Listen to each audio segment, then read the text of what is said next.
Non, je répète ce que j'ai dit, c'est qu'en réalité, le, voilà, il faudrait peut-être que vous coupiez. Vous arrivez à couper vos téléphones? Bah Non, oui. le son. Le son. Le son, vous pouvez couper? Désactiver le son en bas à gauche. Voilà. Très bien. Pour qu'il n'y ait pas d'interférence. Attendez, je ferme un peu plus les volets. Dieu merci, il y a du soleil. Pas en Israël, c'est pas très beau. Voilà. Allez. Donc, je commence. Je vous propose aujourd'hui et demain de parler d'un grand événement qu'on va célébrer ce vendredi, Pessah Sheni. Alors, Pessah Sheni, aujourd'hui, n'a plus la répercussion qu'il y avait à l'époque. Aujourd'hui, il y en a qui mangent des matzot. Pendant Pessah Sheni, il y a, ça correspond en même temps à la Hiloula de Rabbi Meir. C'est la raison pour laquelle, depuis des années, en l'honneur de Pessah Sheni et la Hiloula de Rabbi Meir, dans la grande salle du centre communautaire, dans la salle Hirschler, eh bien, il y a les familles Selam, les familles Shushana, les familles Waknin et autres qui invitent toujours l'ensemble de la communauté dans une atmosphère tout à fait extraordinaire. Je le répète, comme je le dirais pour l'Akba Omer, parce que ce sont des moments de hardout, de convivialité, d'intensité, de kedusha, et je les remercie. Je les remercie de tout cœur. Voilà. Et donc, j'aimerais peut-être réfléchir à travers nos textes sur la signification de Pessah Sheni.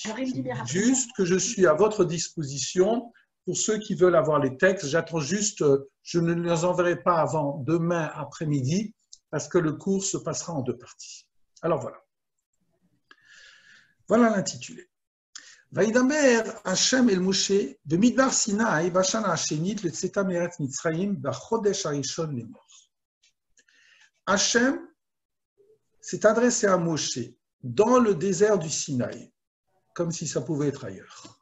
Dans le désert du Sinaï, la seconde année de leur sortie de la terre d'Égypte, Bachodesh Harishon, le premier mois, c'est donc Nissan. Donc la seconde année, un an après la sortie, Bachodesh Harishon, le premier mois, Hachem s'adresse à Moshe en ces termes.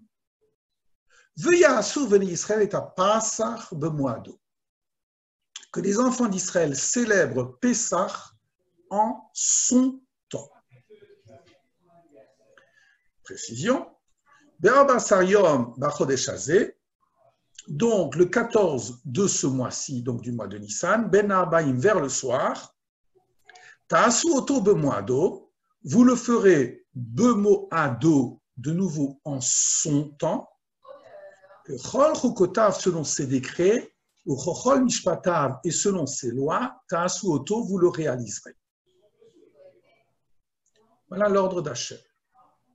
Moshe transmet l'ordre. Regardez toujours l'ordre des psukim, hein, parce que quelquefois j'en saute. Donc Moshe transmet l'ordre. Vaïdaber Moshe el beni Israël la'asot ha'pasach. Et Moshe a parlé aux enfants d'Israël de faire le korban Pessah. Vayasu et Pessah barishon be'arbasar yom la chodesh ben arbaim. Et ils ont fait le Pessah barishon et Pessah barishon de Arba Asar Yom, donc le premier mois, le 14 de ce mois, Ben Arbaïm vers le soir, Bemidbar Sinaï, dans le désert du Sinaï. Je vois que c'est extraordinaire. Chaque fois qu'on lit à haute voix, il y a apparemment des choses sur lesquelles on ne fait jamais attention. Que Cholashat Siva Hashem et Moshe Kenasu Beni Israël, selon l'ordre d'Hachem à Moshe, ainsi ont agi les enfants d'Israël. Voilà, on a réalisé, c'est la deuxième année du Sinaï. Dans le désert, on célèbre l'anniversaire de la sortie d'Égypte. Je ne vais pas rentrer dans le fait d'une Gemara qui nous dira que pendant les 38 autres années, ils n'ont pas fait le Korban Pessah. Bref, on continue. Et là, un problème se pose. Vayanashim asherayut meim le nefesh adam. Et il y a eu des gens qui étaient, entre guillemets, j'aime pas le mot en français, vous me connaissez, tmeim, impurs, le nefesh adam par un contact humain, c'est-à-dire par un contact humain suite à la mort d'une vie. Parce qu'on peut être impur pour d'autres cas. Et ceux-là étaient impurs, le nefesh adam, par contact avec un cadavre. Et ils n'ont pas pu réaliser ce Pessah, ce jour-là, le 14 de la deuxième année. Et ils se sont approchés devant Moshe et devant Aaron ce jour-là. J'ouvre et je ferme la parenthèse, je vous donne un exercice. C'est que normalement, quand il y avait une problématique dans le désert, on s'adressait à Moshe. Tout d'un coup, ici, on voit qu'il y a l'apparition et de Moshe et de Aaron. Voilà, je ferme la parenthèse. Qu'est-ce que Aaron vient faire ici? C'est vrai qu'on s'était adressé à lui aussi lors de la sortie d'Égypte pour la première mitzvah collective qui est celle du calendrier. Vous pouvez développer le sujet. Et donc, ces gens-là viennent devant Moshe et Aaron et ils exposent leurs problèmes. Et donc, ces gens-là, ils déclarent, nous sommes impurs par contact avec un cadavre. Et donc, vous savez très bien qu'à partir du moment où il y a quelqu'un qui est en situation d'impureté, de touma, il ne peut pas pénétrer au temple ou au Mishkan. Il ne peut pas. Donc, ils ont un problème. Lama nigara leviti akrivet korban Hashem bemoado betor ben Israël. Pourquoi serions-nous diminués sans offrir l'offrande d'Hachem bemoado en son temps betor ben Israël parmi les enfants d'Israël?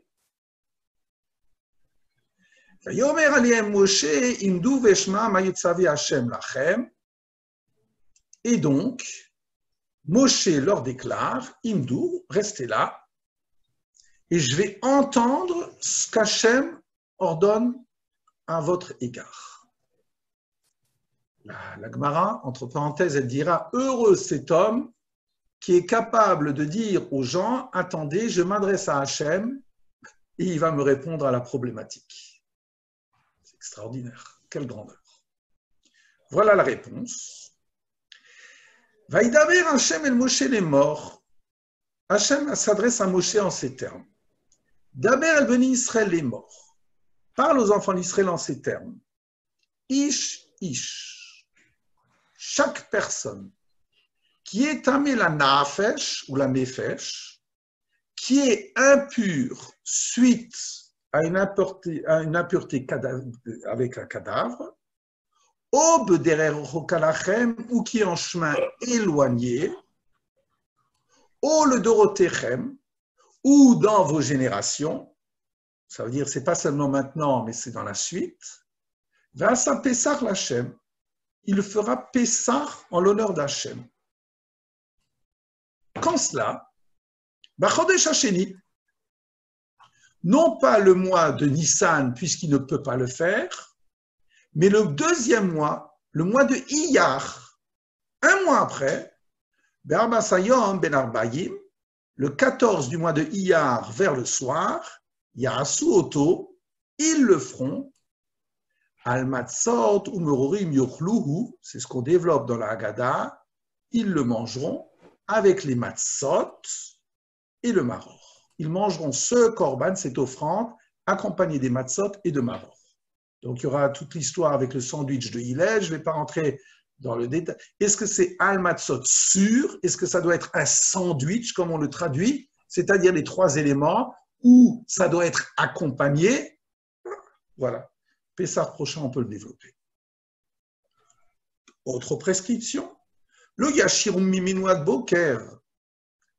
Vous n'avez pas le droit d'en laisser de ce korban le matin, c'est-à-dire il doit être complètement consumé et sinon il va être brûlé. Alors je me permets de dire que c'est exactement la même règle que pour le korban Pessah, c'est-à-dire qu'il doit être mangé intégralement. Voilà, c'est quelque chose qui se vit au moment T et on n'en laisse rien. Et comme un roi, lorsque vous le consommerez, vous ne mangerez pas, vous ne briserez pas pour déguster la moelle, même si la moelle des os est très bonne. Vous n'avez pas le droit. Vous mangez dans la dignité que le chokruka tapé saria sous auto, selon le chok, le décret de Pessah, vous le ferez. Ve'aish asheutaor.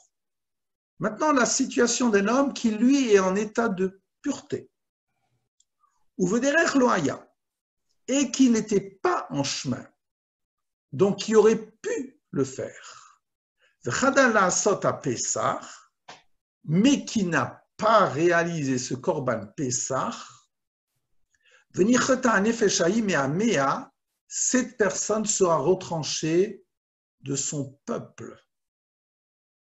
De son peuple.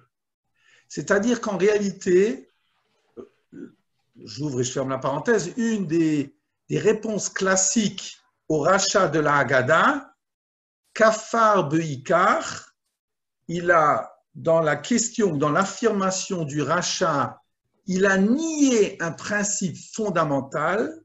Quel est le principe? Pas qu'il ait nié Dieu dans sa question, mais Avoda Azot Lachem, c'est que votre histoire juive ne m'intéresse plus. C'est ça Kafar Beikar ici. Un juif qui aujourd'hui déclare que l'histoire du peuple d'Israël lui est étrangère, c'est une catastrophe.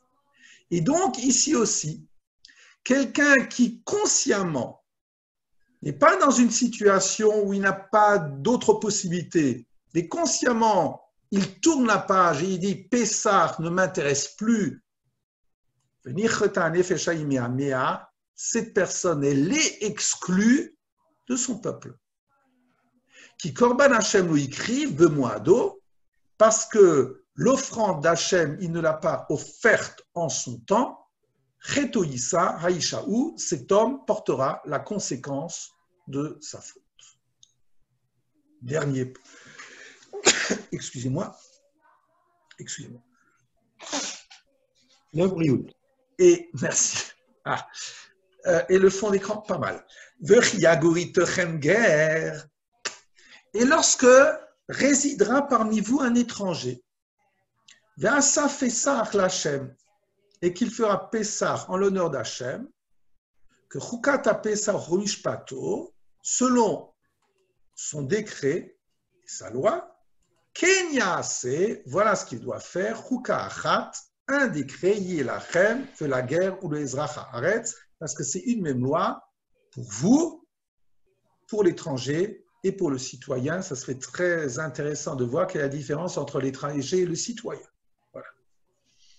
Mais on ne va pas rentrer dans cette problématique. Voilà le contexte de Pessah Sheni. C'est très clair. Il y a des gens qui n'ont pas pu amener ce korban, ils étaient en état d'impureté et donc ils veulent absolument participer à cela. Il y a une seconde chance qui est donnée. Par rapport à tous les développements, vous m'entendez bien? Excusez-moi, vous m'entendez bien? D'accord. Par rapport à tous les développements, j'ai fait des choix.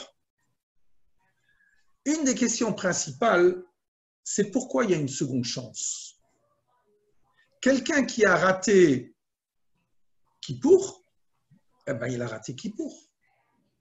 Imaginez-vous quelqu'un, par exemple, qui ne peut pas participer au service de Kippour, qui est malade, Chas v'Chalila. Il ne jeûne pas. Voilà, bon. Est-ce que le mois d'après, il a une seconde chance? Ils ne disent pas. Dans aucune circonstance de la Torah, on a une seconde chance. On a un problème de tchouva, mais ça, ce n'est pas un problème de réaliser de nouveau la même expérience. Donc, pourquoi ici, qu'y a-t-il de fondamental dans ce Korban Pessah pour qu'il y ait une seconde chance et que les gens viennent s'adresser à Moshe en disant « Hé, problème, nous on ne veut pas être évincés ». Voilà la question. Commentaire de Rav Shimshon Raphaël Hirsch. Il dit des choses très importantes. D'abord, lui, dans le premier passage que j'ai choisi, il va reformuler la question. Pourquoi se pose un problème? Est-ce que techniquement se pose un problème de halakha? Parce qu'il peut y avoir un problème où il peut y avoir une question lorsque moi je pose une question parce que sentimentalement parlant, j'ai envie de vivre cette expérience, ça c'est un domaine. Mais il peut y avoir des questions dans lesquelles, du point de vue de la halakha, je veux savoir si je suis soumis à. C'est ça la question que va développer Rav Shimshon Raphaël Hirsch. Dans quel domaine se situe la question? Voilà ce qu'il dit. Vayasu bnei Israël, donc verset 2, et que les enfants d'Israël réalisent leur Pessah en son temps. Vayasu bnei Israël, Vegomer, etc. Que derrière chez Neymar Kan beyachas le Pessah, chez Makrivim Oto Bemoato, Ken Neymar le Kaman, beyachas le Korban Hatamid, Tishmeru le Akrivli Bemoado. Rav Shimshon Raphaël Hirsch va amener une Gemara parce que la formulation est bien précise. Et les enfants d'Israël feront l'offrande de Pessah Bemoado en son temps. Vous savez très bien que nous, du point de vue du calendrier, nous avons un regard bien spécifique sur le calendrier qui est à la fois solaire binaire et lunaire. Je ne vais pas rentrer là-dedans, mais Bemoado, il faut que ça soit de la même façon que Pessah, c'est Chag HaAviv, la fête du printemps, et il faut se débrouiller pour que ça soit durant le mois de printemps et pas le Ramadan qui sera célébré au mois d'août. Eh bien, Pessah, c'est à ce moment-là. Et donc, la question se pose.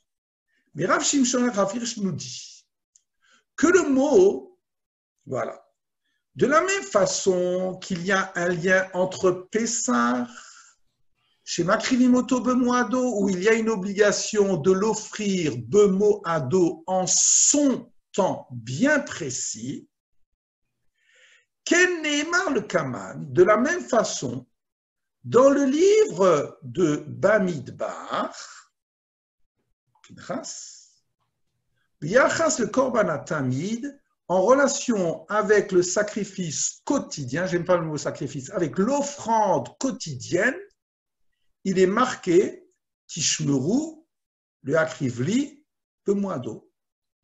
Vous devez observer cette loi pour me faire cette offrande Bemoado en son temps. Vous savez très bien que lorsque le Beth Amikdash existait, il y avait une offrande d'un agneau le matin et une offrande d'un agneau le soir. Au point que la Gemara, mais je ne vais pas travailler là-dessus maintenant, la Gemara nous dira que c'est ce verset-là qui est le verset le plus porteur de la Torah. Être capable de faire un effort le matin, être capable de faire un effort le soir, et non pas de vivre dans une ritournelle. Et donc, le mot Bemoado, que vous avez dans les deux textes, dans le Korban Tamid, dans l'offrande quotidienne et pour Pessah, ou Milashon Bemoado. Et à propos de ce terme-là, Lamdou Beyachas Dishnehem, on a appris en lien avec ces deux situations. Je vous ai mis entre parenthèses, pour le Korban Pessah et pour le Korban du quotidien, Bemoado, ce que dit la Gemara de Psachim. Qu'est-ce que ça veut dire Bemoado? Va'afilu b'Shabbat, même le Shabbat, tu dois offrir le Korban quotidien. J'étais dans le désert, je suis au Beth Amikdash, faire la shrita à la bête et l'offrir et qu'elle soit brûlée, etc., est-ce que ça faisait le Shabbat? Oui, besoin d'eau. Donc, il y a une quotidienneté qui est dans le plein sens du terme. C'est ce que dit la Gemara, besoin d'eau. En son temps, ça veut dire que tu ne peux pas le remettre au lendemain. Tu le fais à filou le Shabbat. Besoin d'eau, à filou le Touma, même s'il y a un état d'impureté. Gemara de Psachim. Have Omer, cela signifie que chez Agiazman à Korban, lorsqu'est arrivé le moment de faire cette offrande, Yesh la krivoto b'chol mikre. Tu dois l'offrir dans toute situation, afilu zmano chal liot b'Shabbat, même si le moment est le Shabbat, va afilu efshar le avi oto rag b'touma, et même si tu ne peux l'offrir que en situation entre guillemets d'impureté, ça veut dire quoi? Que gan imnitmeu à kohanim, si par exemple les prêtres sont impurs, il y a une guerre mitzvah, ils étaient sur le front, ils sont en état d'impureté. Vous savez très bien que ça c'est des propos posés pour l'époque des Hashmonaïm, etc. C'était eux qui étaient sur le front de guerre, par exemple. Et donc, les kohanim, ils ne peuvent pas faire le service, entre guillemets, parce qu'ils sont en état d'impureté. Au clé charrette, ou bien l'autel sur lequel tu fais l'offrande est en état d'impureté. Ça, c'est pour le tamid. Est-ce que malgré tout, je fais le korban? Oui. Au Mikréchel Pessah, ou bien dans la situation de Pessah, im nitmat sibour hamakrivim. Si la collectivité qui l'offre, elle est impure. De nouveau, il y a eu un cas de guerre, par exemple. Au Rov à Tzibour, ou même si la majorité du Tzibour est impure. Malgré tout, lorsque la majorité de la communauté est en état d'impureté, ou lorsque les ustensiles n'étaient pas bons, ou que les kohanim, voilà, c'est-à-dire même si le Tzibour était en état de tahara, et que les kohanim sont en état d'impureté, c'est marqué de mot à dos, et donc cette circonstance lourde, elle est repoussée, c'est marqué de mot à dos, tu le fais. Et donc, Rav Shimshon Raphaël, je poursuis, Ve'amru sham, et on a dit là-bas dans cette gemara de Psachim, She'alachazon u'eged gam b'shar korbanot tzibur, que ceci est valable pour toutes les offrandes collectives. Par exemple, Kippour.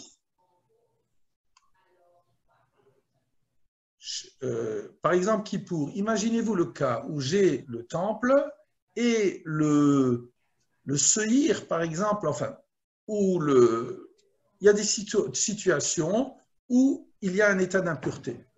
Mais comme c'est une situation de la collectivité, c'est repoussé.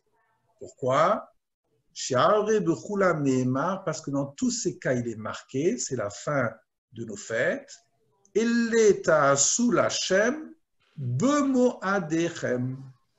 voilà ce que vous réaliserez, au pluriel, en leur temps. C'est-à-dire, c'est spécifique. Ce jour-là, tu dois l'apporter. Moshe et Moadé Hachem, El Bene Israël, ce qu'on chante dans le Kiddush. Et Moshe a transmis Moed, Hachem, El Bene Israël. Je précise juste que Rav Shimshon Raphaël Hirsch, vous voyez bien que j'aime beaucoup cet auteur. Le mot Moed, Ohel Moed, je vous en supplie, ne le traduisez pas comme les mauvaises traductions. Pour moi, la tente d'assignation. Hachem ne m'assigne pas aux justices. Moshe n'est pas un condamné à mort qui est appelé au tribunal. Chas v'shalom. Moed, dit Rav Shimshon Raphaël Hirsch, Moed, c'est un rendez-vous. Et comme il le dit de façon magnifique, un rendez-vous, ce sont les deux parties qui s'attendent, qui attendent ce moment-là. Et Moed, c'est ce rendez-vous entre la Knesset Israël et Hachem.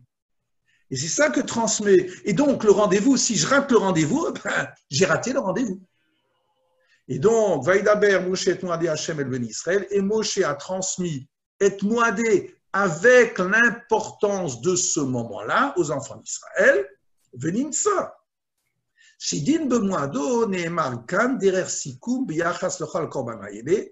Et donc, il se trouve, puisque ça c'est le dernier verset, vous voyez la référence, 29-39, c'est le dernier verset qui clôture quelque part la liste de nos fêtes. Pourquoi tu le dis en dernier?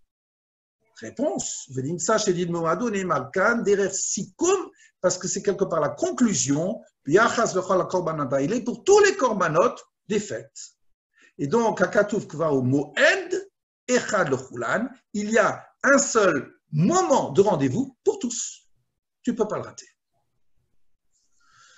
Donc, problème. C'est ça l'introduction. Ben, tu avais le rendez-vous la deuxième année pour célébrer l'anniversaire de Pessah. Pour célébrer Pessah, j'aime pas, on ne célèbre pas les anniversaires. C'est toujours pour aller de l'avant. Et donc se pose ce problème-là. Et Rav Shimshon Raphaël Hirsch, maintenant, plus loin, à propos du Korban Pessah, eh bien voilà, du Korban Pessah Sheni, excusez-moi, lui, il va préciser la question. Pourquoi y a-t-il problème? Finalement, l'enjeu est le suivant. À partir du moment où il y a une collectivité qui doit amener un korban, mais quelqu'un, un yachid, un individu est en état d'impureté, il ne peut pas. Il ne peut pas participer. De la même façon qu'à partir du moment où je suis en état d'impureté, je ne peux pas pénétrer dans le temple. Mais c'est évident, moi qui aspirais à vivre la cérémonie du Shabbat, par exemple, et de voir le Korban Tamid devant les yeux, je suis en état d'impureté, je ne peux pas m'y rendre. Point à la ligne. Que la Knesset Israël fasse son devoir. Quel est le problème ici? Si ces gens-là étaient en état d'impureté, ces individus, bon, ben, on regrette, mais c'est comme ça. Quel est le problème? Non, c'est beaucoup plus tenu. Voilà ce que dit Rav Shimshon Raphaël Hirsch. Alors, les premiers mots sont très difficiles, on va essayer de les développer. Oulam toutefois, ha-pesach ou korban ha-tzibur ha-yachid she'en ha-tzibur mofia bo ki klal ela keribui. Toutefois, il y a un micro qui est enclenché, excusez-moi. S'il vous plaît, est-ce qu'il y a quelqu'un qui pourrait arrêter un micro? Hein? Je vois personne, mais voilà. S'il vous plaît, il y a quelqu'un qui a un micro là, qui parle en même temps. Voilà. Toutefois, alors, la question qui se pose, pour l'introduire, elle est extraordinaire. Lorsqu'il y a ce qu'on appelle une offrande du tzibour, c'est l'offrande de la collectivité. Lorsqu'il y a une offrande d'un particulier, par exemple le Shabbat, je n'ai pas le droit de l'amener. Si je suis au temple un Shabbat, et qu'en même temps, comme j'avais fait un vœu, un éder ou une nodava, et je veux profiter de l'occasion, eh ben, je vais chez le Kohen et je dis, tiens, tu sais, j'ai un korban khatat, involontairement, j'ai profané le Shabbat. Est-ce que je peux en profiter puisque je suis là? Le korban me dira, pas du tout. Le Shabbat, nous ne faisons que les korbanot tsibouriques, les korbanot de l'ensemble de la collectivité. Mais le korban de cela, entre guillemets, pour cela, c'est bemoado, on le fait même le Shabbat. Mais alors se pose la question, moi en tant qu'individu, j'ai mon khatat à amener, ma nedava, ben, tu attends demain. Et c'est ce qui est le cas. Pourquoi? Parce que le terme bemoado ne concerne que le tzibour et pas l'individu. La question qui se pose, et qui est une question passionnante à propos de Pessah, est-ce que Pessah est de l'ordre d'un korban sibour ou c'est un korban de l'individu? C'est magnifique parce que le korban sibour, c'est la communauté d'Israël qui offre. Le korban d'un individu, c'est Claude Schminian qui s'approche. Alors, comment est-ce qu'on pourrait imaginer que Pessah soit un korban, entre guillemets, korban sibour? Comment on peut imaginer une chose pareille? Mais tout simplement parce que en son temps, chacun d'entre nous doit amener ce korban-là. Donc, vous voyez qu'il y a une ambiguïté. Comment est-il pensable qu'un korban qui soit le korban d'un yachid, d'un individu, la famille Selam, qui offre autour de M. Selam son korban, et c'est cette famille-là, c'est le korban d'un individu. Mais autour de ce korban, il y a toute la famille qui s'associe, qui est dénommée, voilà. Alors donc, il y a une ambiguïté à ce niveau-là. Et c'est ça que souligne Rav Shimshon Raphaël Hirsch. À propos de Pessah, qui quelque part est de l'ordre du korban sibour, c'est-à-dire qui doit être amené bemo ado en son temps. Or, on avait vu qu'en son temps, ce n'est que lorsqu'il y a le korban de la collectivité qui est offert, qui repousse la notion de l'interdit de Shabbat. Mais si c'est un individu qui l'approche, c'est évident que le Shabbat ne peut pas être repoussé. Alors, notre question à propos du Korban Pessah, où tu places le Korban Pessah? Pessah, qui quelque part a une dimension de collectivité, puisque c'est l'ensemble du peuple qui le même jour l'amène, Hayachid she'enat tzibur mofia boklal, et la curibouille. L'individu qui apparaît là-bas, ce n'est en réalité pas le tzibour, la collectivité qui apparaît dans son premier sens du terme, mais c'est l'individu qui y apparaît que ribouille comme des personnes au pluriel. Voilà, la famille. Alors, on va préciser la question. Je précise juste, je m'appuie sur Rav Soloveitchik qui nous dit la chose suivante. Yesh hevdel lefi halacha ben korban hamshutafim le korban harabim. Il y a une différence essentielle, une distinction du point de vue de l'halacha entre un korban d'associé et un korban de la collectivité. Je donne un exemple. Le premier Adar, chacun d'entre nous devait donner, à l'époque du temple, machatzit la shekel. Cet argent-là, et c'est ce qu'on fait à Purim, etc., en souvenir de cela. Ça, c'était la contribution pour faire partie du tzibour. Cet argent-là était destiné à plusieurs choses, mais elle était destinée, entre autres, au sacrifice quotidien dont on avait parlé, au tamid. Ou de la même façon, il y avait l'achat des chéné seiré, izim, des 2 boucs qui étaient offerts à Kippour. Voilà.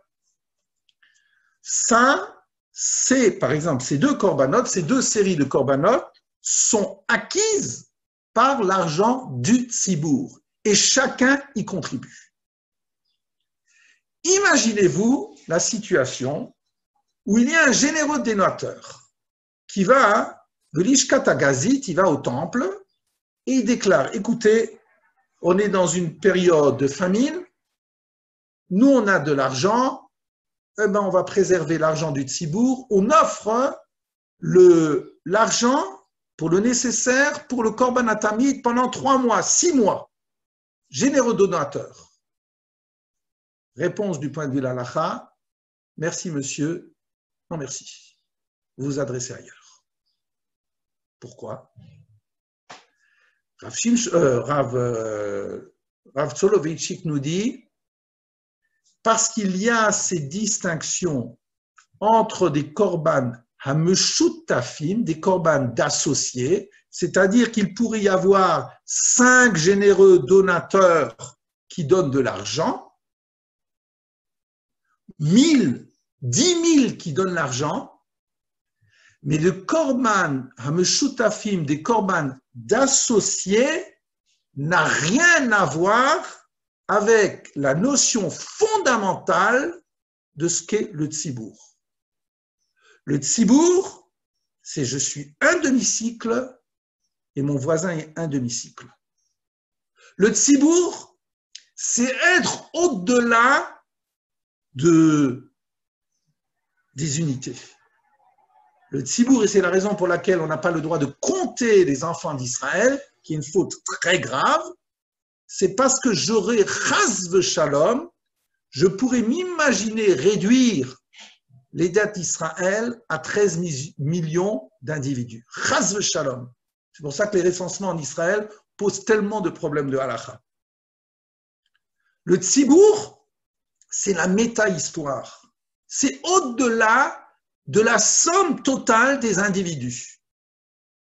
Et donc, pour revenir là, il y a des corbanotes qui sont de l'ordre du tzibour et on ne revient pas là-dessus.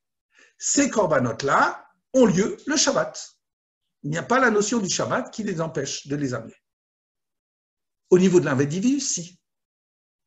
Mais il y a une ambiguïté pour le Korban Pessah. Parce que Korban Pessah, c'est Claude Spignan qui l'offre. Mais il offre en tant qu'individu. Donc, comment cela se fait-il que Bemo Ado, le Korban de Pessah, repousse Shabbat? Alors, est-ce que c'est une notion d'individu ou de collectivité? Voilà le problème que souligne Rav Shimshon Raphaël Hirsch. Et donc, le Fichar, Hayat Sorer le Barer. Et donc, il fallait expliciter Ma mamado shel hayachid klape korban b'misgeret haribouy hazeh. Quelle est la position de l'individu par rapport au korban dans le cadre de cette multitude? Il explicite. Mistaber shayazeh barour. Il est logique de dire, comme on l'a dit, She'im nitmat sibour, que si l'ensemble de la communauté en état d'impureté a une guerre, au Roubou ou même la majorité du Tzibour est en état d'impureté, que là, on peut bien comprendre que la Touma est repoussée parce qu'il y a une obligation de le faire en son temps. Chez Imlokein, Haya Korbanat Tzibour Batel Bemoado. Parce que sinon, la notion du tzibour, elle ne se fait plus en son temps. Ou là, malgré tout, s'il n'y a que des individus qui sont en état d'impureté, eh bien, il y a une question qui demande à être explicitée et tranchée. Pourquoi?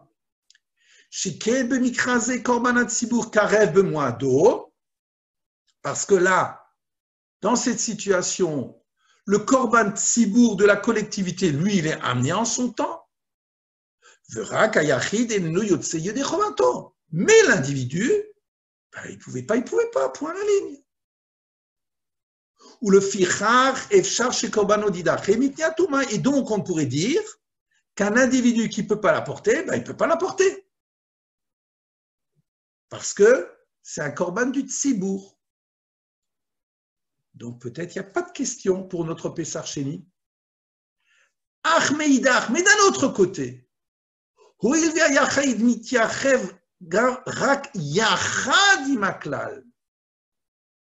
mais comme ici, je pourrais dire d'un autre côté que l'individu, il doit l'amener ou il ne peut l'amener que au même moment de la collectivité, Ba'et ou be'ona achat ito, au même moment, il y a un moment unitaire. Tu célèbres Rosh Hashanah en même temps. T'es malade, t'es malade.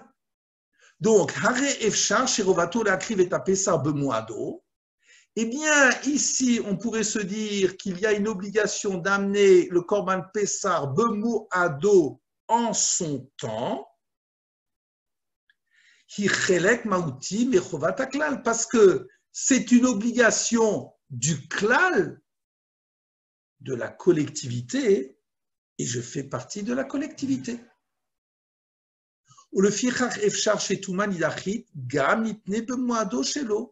Et on pourrait peut-être se dire que l'impureté, elle serait repoussée au nom du mot bemoado, je fais partie de la collectivité d'Israël. Et donc, on pourrait se dire qu'il apporte son korban en état d'impureté, en même temps que toute la communauté.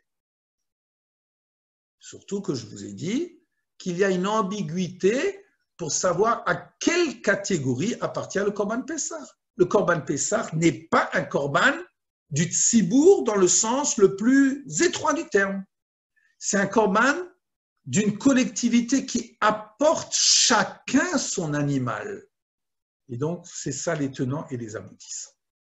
Et donc, d'après Rav Shimshon Raphaël Hirsch, voilà donc la question qui se pose. Et donc, ces gens-là qui étaient en état d'impureté, qui n'ont pas pu apporter Pessah à son temps, ben, ils s'adressent en disant, nous sommes en état d'impureté, le Nefesh Adam, la Manigara, pourquoi nous on serait diminué?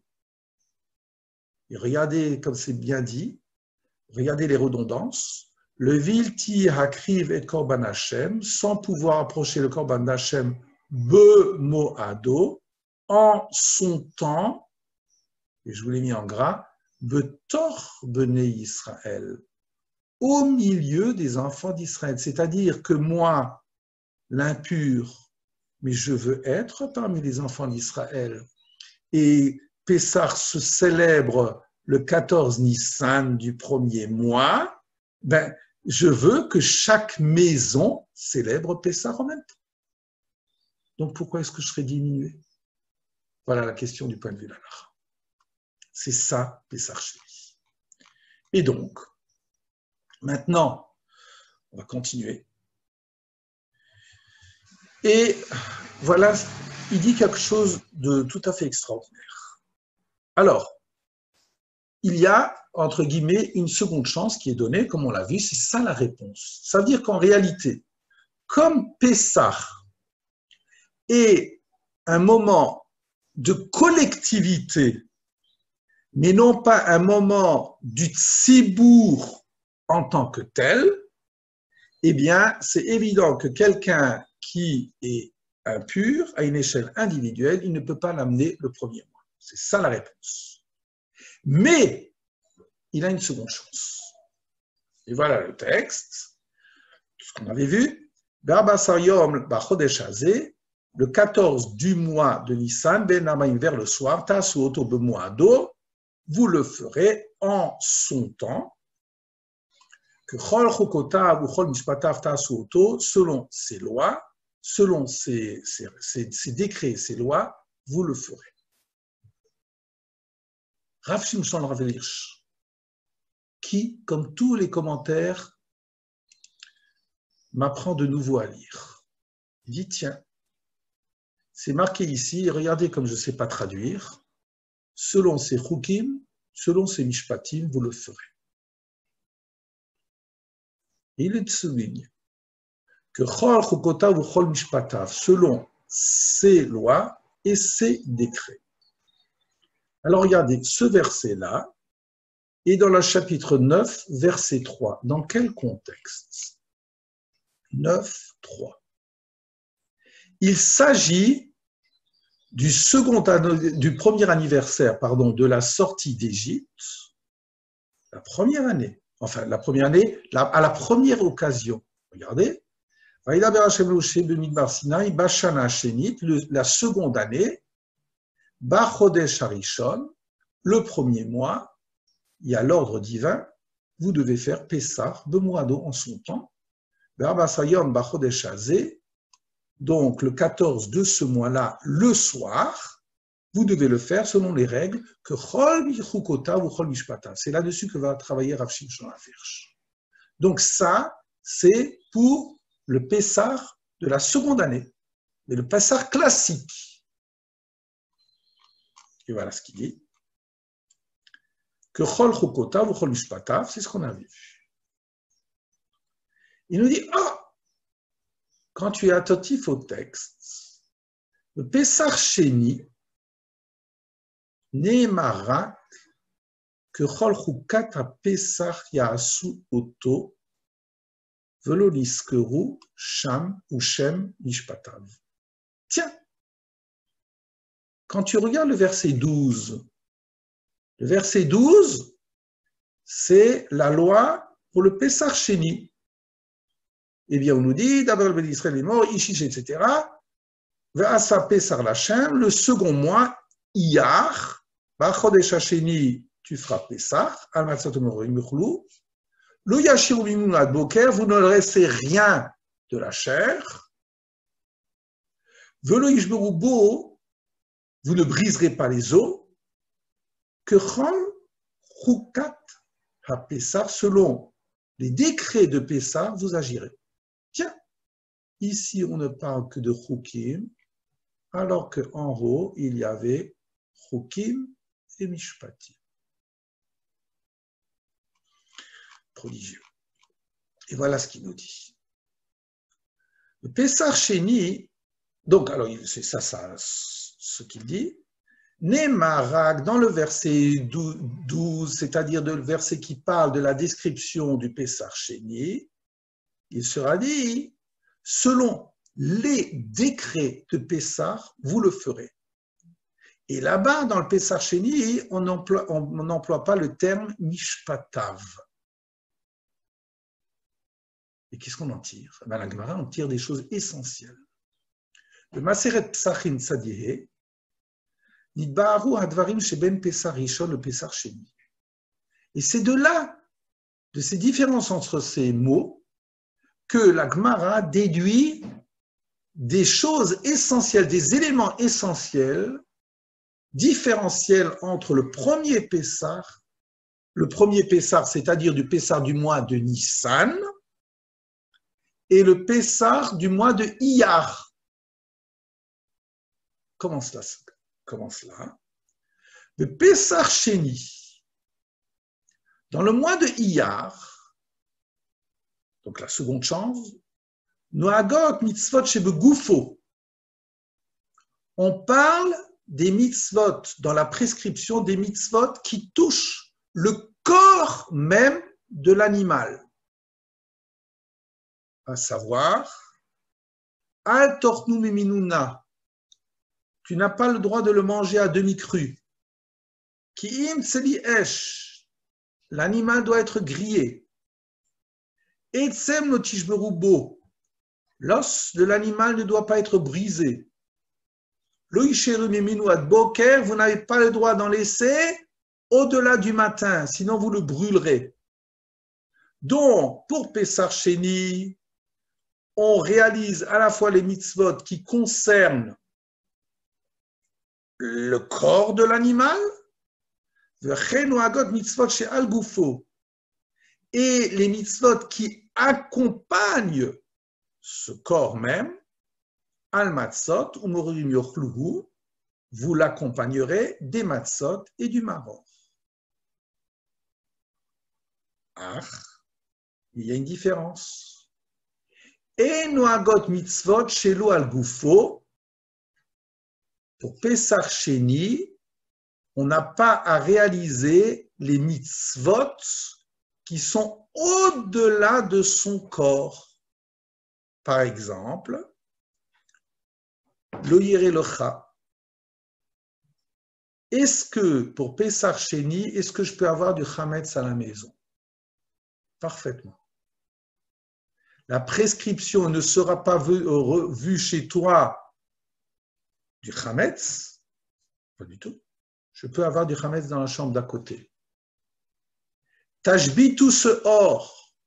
Est-ce que pour Pessar Sheni, je dois éliminer le levain, que je ne dois pas en avoir dans ma possession? Pas du tout. L'otishrat al-chametz. Est-ce que je l'interdis de faire la shrita lorsque je possède encore du chametz? Pas de problème. C'est ça que dit la Gemara.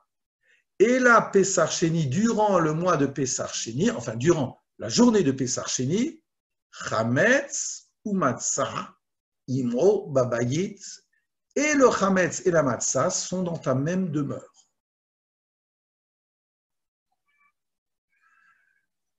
On réfléchira à ça. Et le Rav Shimshon Raphaël Hirsch, de façon extraordinaire, je n'ai pas approfondi le problème, mais il souligne un problème de halakha. C'est-à-dire qu'il dit très bien que tout ce qui concerne l'animal et la façon de manger l'animal, ça s'applique. Mais ce qui est autour ne s'applique plus. Alors il s'interroge sur un problème de halakha. En zevadai im isu rotsa mechabura noeg bepesach sheni. Vous savez très bien que pour le Pessar Rishon, quand on l'offre, eh bien, on doit avoir sa femme, ses enfants autour de soi. Et on les a comptés, c'est un problème en tant que tel, enfin un problème, une exigence extraordinaire que chacun compte. C'est ça, mana qu'on traduit par une part, en réalité c'est minyan. C'est la manne. La manne, c'est que chacun a sa place. Et pour le Korban Pessah, qui justement, on aurait pu s'imaginer que c'est un Korban de la collectivité, pas du tout, pas du tout. Dans ta famille ou avec ton voisin, chacun a sa place. Et c'est la raison pour laquelle on avait effleuré la problématique, que si on fait la shrita du Korban Pessah, eh bien, je le faisais en pensant aux 14 personnes individuellement qui mangeraient avec moi. Et une fois que la shrita a été faite, le numéro 14 ne peut pas dire « Tiens, moi je vais manger chez les Ben Chetrit parce qu'ils sont plus sympas. » Rien du tout, tu n'as pas le droit. Tu n'as plus le droit. Et c'est comme ça qu'on consommait, parce que chacun devait avoir sa place. Et alors, nous dit Rav Shimshon Raphaël Hirsch, c'est interdit de changer de place. Ça veut dire que ce n'est pas évident. S'il interdit de sortir d'un groupe, est-ce que ça a lieu même dans Pessar Sheni? Puisque Pessar Sheni, on se cristallise autour de ce qui est autour de la bête et les modalités de manger cette bête-là, est-ce que être en Chaboura, donc dans ce groupe-là, est-ce que ça a lieu d'être aussi pour Pessar Sheni, ou de considérer ça comme plus annexe, c'est-à-dire de la même façon que tu n'as pas besoin d'éliminer ton chametz, tu n'as pas besoin de le manger en chaboura. Pourquoi? Parce que Pessar Sheni serait plus un problème de l'individu et pas d'une famille et pas d'une pluralité. Donc il soulève le problème. Le data Rambam Beidrot Korban Pessah Perek Yud Veina Isur Noeg. Voilà. Alors il amène une machloket. Il y a une discussion. On voit dans le Rambam, le Rabad, etc. Voilà. Mais je reviens maintenant à la problématique qui souligne. Barour Mikan, il est très clair, en voyant la distinction entre le verset 3, où pour le Pessar Rishon, il était marqué que Chol Chukotav ou Chol Mishpatav, et le verset 12, où il était entre guillemets marqué que Kol Chukat, et le Mishpat a disparu, c'est très clair.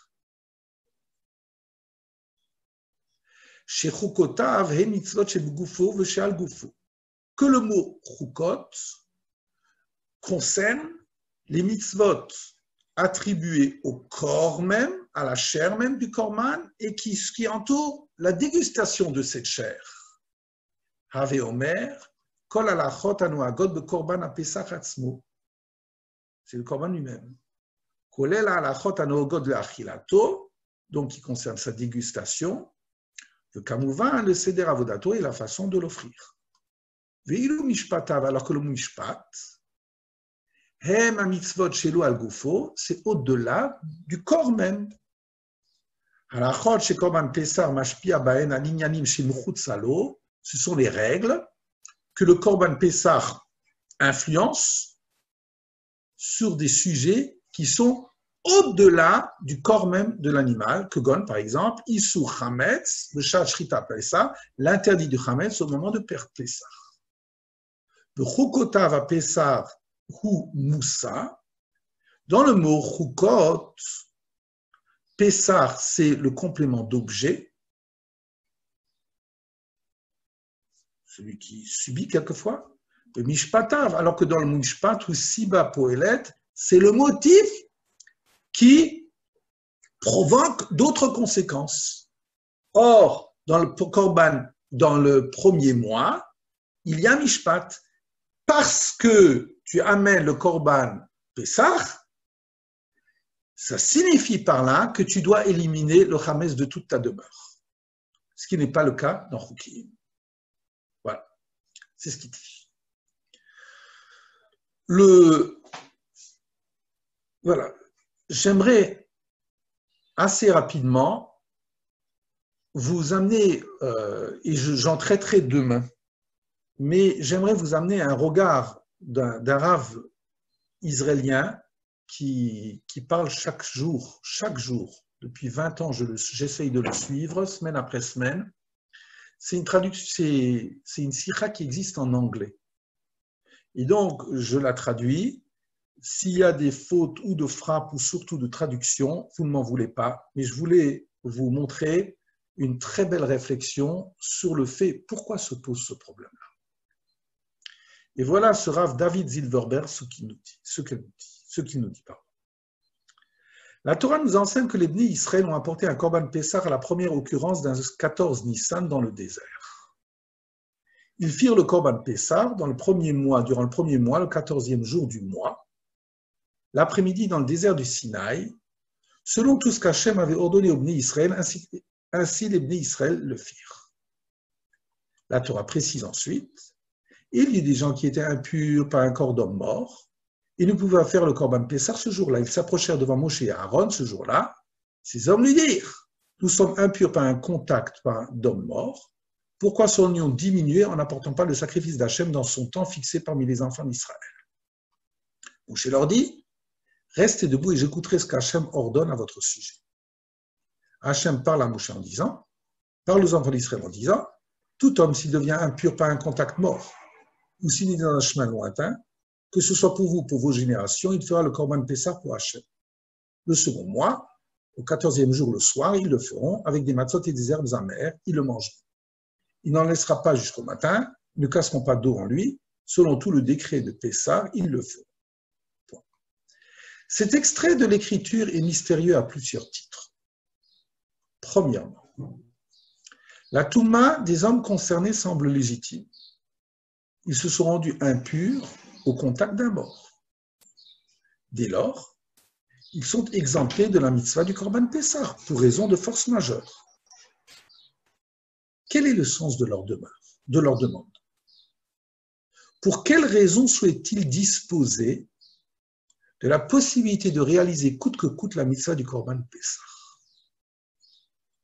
Pourquoi se sentent-ils particulièrement diminués par la non-réalisation de la mitzvah telle qu'il exprime la manigara? Question. Comment comprendre que Dieu accède à cette requête? Eux ont un problème. Je ne sais pas si quelqu'un qui n'a pas pu faire Pessah parce qu'il a été opéré, Kippour, parce qu'il a été opéré en urgence, S'il vient chez le Rav et il dit, écoutez, je n'ai pas pu faire le 10 Tishri, est-ce que j'ai une seconde chance? Que lui dira le Dayan? C'est un problème intéressant. Mais ici, voilà, ils sentent la même chose. Donc, ils se sentent diminués.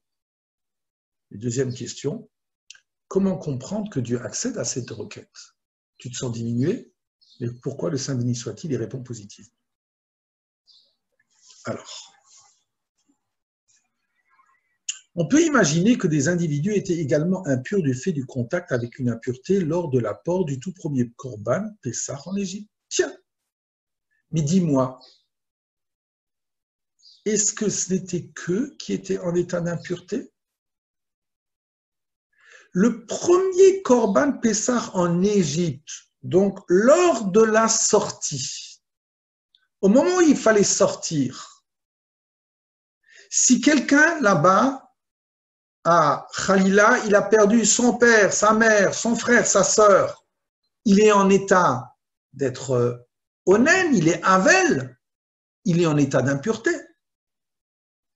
Vous vous rappelez très bien que là-bas, en Égypte, on a dû devenir pur. C'est une même de nos lectures des 4 Shabbatot, Shabbat Para. Donc, on devait être en état de pureté.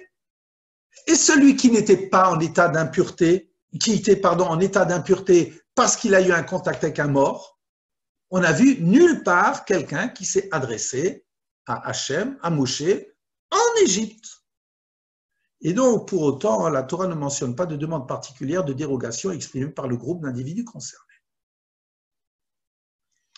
Afin de répondre à ces interrogations, il s'agit de relire le texte à la lumière d'une Gemara de Souka.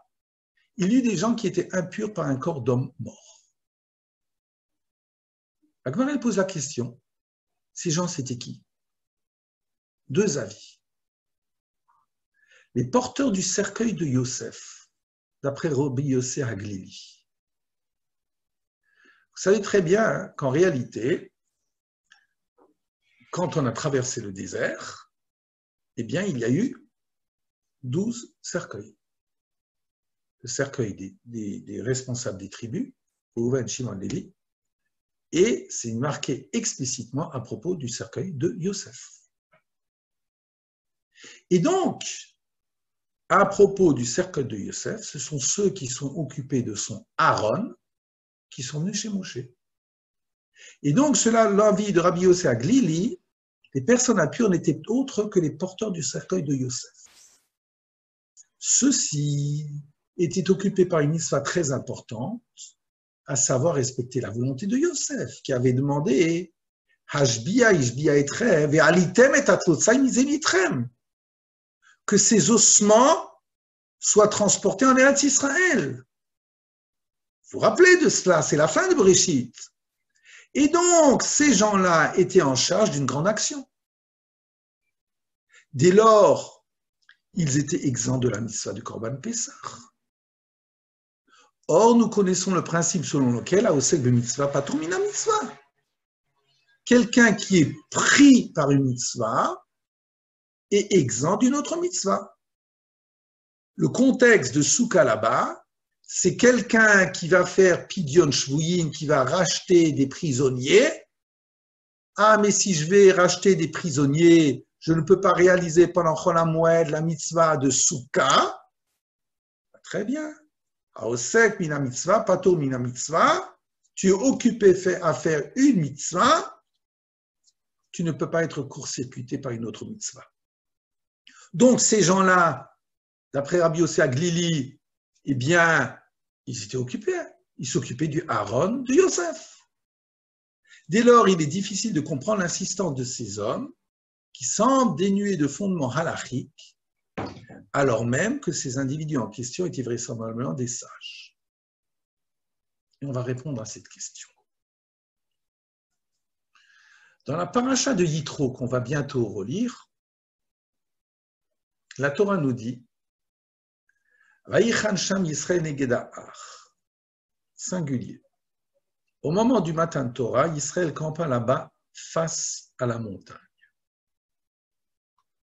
À partir du Midrash, Rashi Adokum commente l'emploi du singulier, parce que normalement c'est marqué Vayachanu, Vayisu Vayachanu, et ici Vayichan. C'est quoi le singulier? C'est classique, que Ish Echad, Belev Echad, comme un seul homme, avec un seul cœur. Au pied du mont Sinaï, le peuple juif a expérimenté un vécu inédit, celui d'une unité parfaite, d'une harmonie interindividuelle et collective sans précédent. Pour mieux comprendre la puissance de ce vécu, il s'agit de faire appel à un commentaire de nos sages à partir du texte et tout le peuple vit les sons. Rohim, ils ont vu les sons. La Mechilta, à Lokum, exprime en effet V'cholam rohim shelo hayu bahem sumim. Et tout le peuple vit.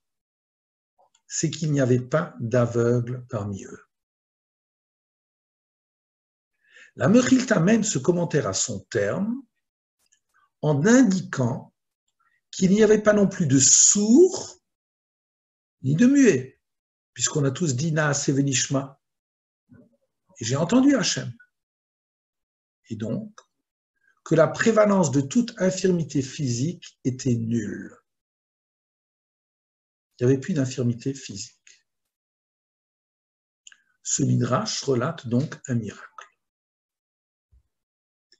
Et regardez maintenant la grandeur de Rav David Silverberg. Voilà la lecture qu'il va en faire. Dans une lecture motivée par un prisme rationaliste, à l'instar du Rambam, qui considère cet abord, c'est-à-dire de réfléchir de façon rationnelle, comme celui à privilégier à chaque fois que possible, c'est-à-dire qu'on se casse la tête chaque fois qu'on parle du doigt de Dieu, de la main de Dieu, etc. Eh bien ici, qu'est-ce que ça veut dire quoi? Il y a eu un miracle, tout d'un coup l'infirme a perdu son infirmité? C'est ça ce que ça veut dire? Selon la première lecture, c'était oui. Mais lui dit autre chose. Nous pouvons entendre cet enseignement des sages de façon différente. L'infirmité recouvre, qu'est-ce que ça veut dire être infirme? L'infirmité recouvre une double réalité. La limitation physique ou sensorielle d'une part, et la privation d'un vecteur de partage avec les autres d'autre part. C'est-à-dire que si je ne vois pas, chas v'shalom, non seulement je ne vois pas, mais il y a des tas de choses dont bénéficie autrui, mais je ne les ai plus. Si je n'entends pas, je suis coupé des autres. Donc une double dimension. L'aveugle ne voit pas ce que tous les autres voient, et le sourd n'entend pas et ne participe plus à ce que tous autour de lui entendent. Et donc, l'infirmité constitue en cela un facteur d'exclusion. Et regarde, c'est son génie. Au pied du Sinaï, l'unité était telle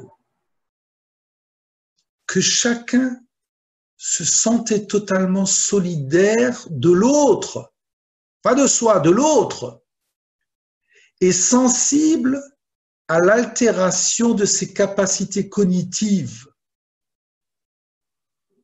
Partant, chacun prenait le temps de combler l'infirmité de l'autre. On décrivait à l'aveugle ce qu'il ne voyait pas. On tentait de faire comprendre aux sourds le message qu'ils ne percevaient pas. Dès lors, plus personne ne se sentait exclu du fait de son infirmité.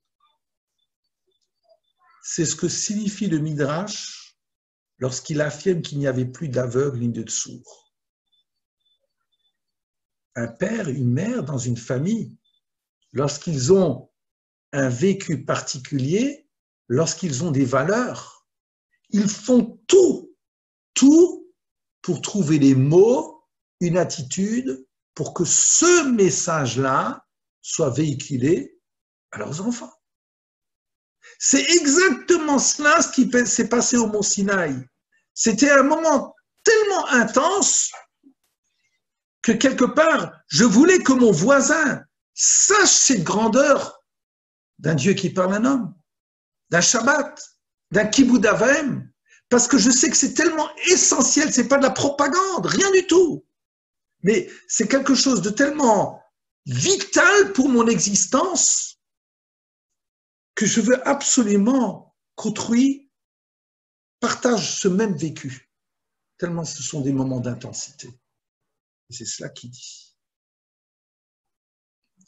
Le don de la Torah, à ce moment-là, est un événement fondateur de l'identité du peuple juif. Ne pas vivre cet instant, c'est sentir sa propre identité échapper à soi. Ce sentiment est insupportable. C'est l'unité du peuple juif, la solidarité sans faille, l'engagement sans relâche pour l'autre,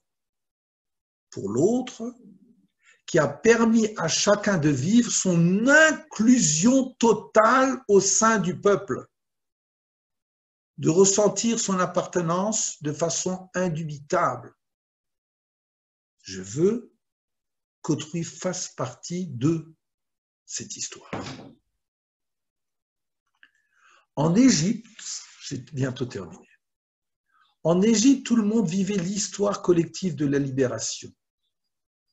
L'unité qui prévalait au sein du peuple était telle que ceux qui n'étaient pas en mesure de faire la mitzvah du Korban Pessah, parce qu'ils s'étaient rendus rituellement impurs du fait du contact avec un mort, ne se sentaient pas exclus. On s'adressait à eux en exprimant un partage de la douleur vécue et on affirmait les associer aux korbanot qui étaient réalisés. Ce n'est que plus tard, une fois dans le désert, que la propension à associer les autres à son propre korban Pessah s'est estompée. Voilà. À la sortie d'Égypte, pendant la sortie d'Égypte, rappelez-vous son observation, mais quoi, à la sortie d'Égypte, au moment, est-ce qu'il n'y avait pas quelqu'un qui était Onen, qui était Havel et qui s'est occupé de son père disparu et qui l'enterrait, et alors qu'il ne pouvait pas amener le Korban Pessah, pourquoi n'a-t-il pas fait de demande? Parce qu'en réalité, là-bas, il y avait une telle hardoute que je voulais absolument aller chez mon voisin qui était en deuil et le faire partager certaines choses essentielles. Il n'était absolument pas évincé. Chaque individu avait sa place dans l'histoire collective. Et donc, ce n'est que plus tard, une fois dans le désert, où nous redevenons quelque part un peu des individus, que la propension à associer les autres à son propre Korban Pessah s'est estompée. Et ceux qui étaient en marge de la mitzvah ont ressenti avec douleur un clivage qui les dissociait d'un constituant majeur de l'attachement à l'identité juive. Et donc, c'est les autres, comme si quelque part, d'après ce qu'il suggère, en Égypte, c'était moi qui avais le souci de mon voisin qui était en deuil, et je voulais lui faire partager quelque chose. Dans le désert, clivage. Et donc, c'est celui qui, en tant qu'individu, ne peut pas le faire, eh bien, qui a posé la question. Il ne pouvait, et ceux qui étaient en marge de la mitzvah ont ressenti avec douleur, donc ceux qui s'occupaient du corps, un clivage qui les dissociait d'un constituant majeur de l'attachement à l'identité juive. Ils ne pouvaient accepter ce sentiment d'exclusion. Et donc, à travers la mitzvah de Pessah Sheni, Dieu a accédé à leur demande, la légitimant par la même. Chaque juif doit se réaliser dans la Torah et les mitzvot. Au-delà du strict respect de la halakha, l'homme est également mentalement structuré par un besoin d'appartenance et d'identification au peuple en tant qu'entité et à son histoire. La mitzvah de Pessah Sheni cristallise la légitimation de ce besoin. Voilà, j'en ai terminé pour aujourd'hui. J'ai un autre texte pour demain. Est-ce qu'il y a des questions?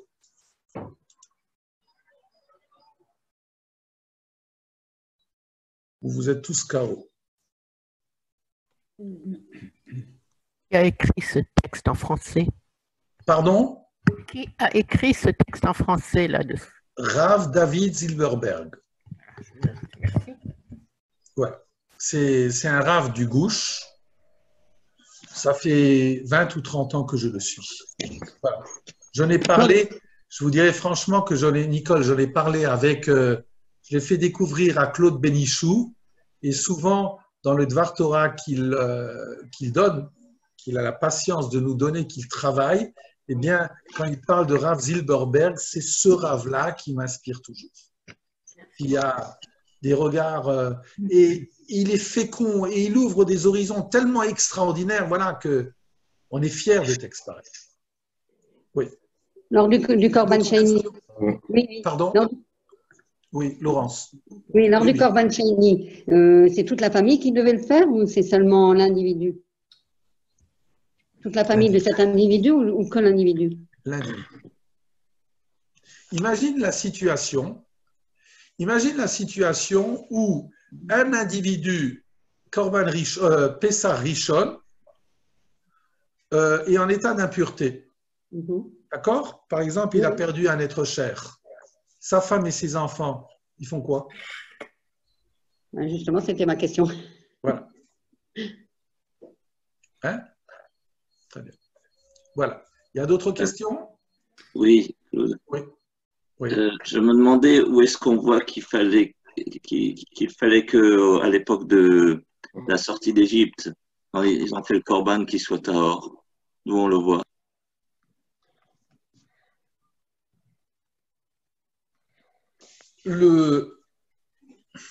Bonne question. Et quand on asperge, c'est quoi la signification?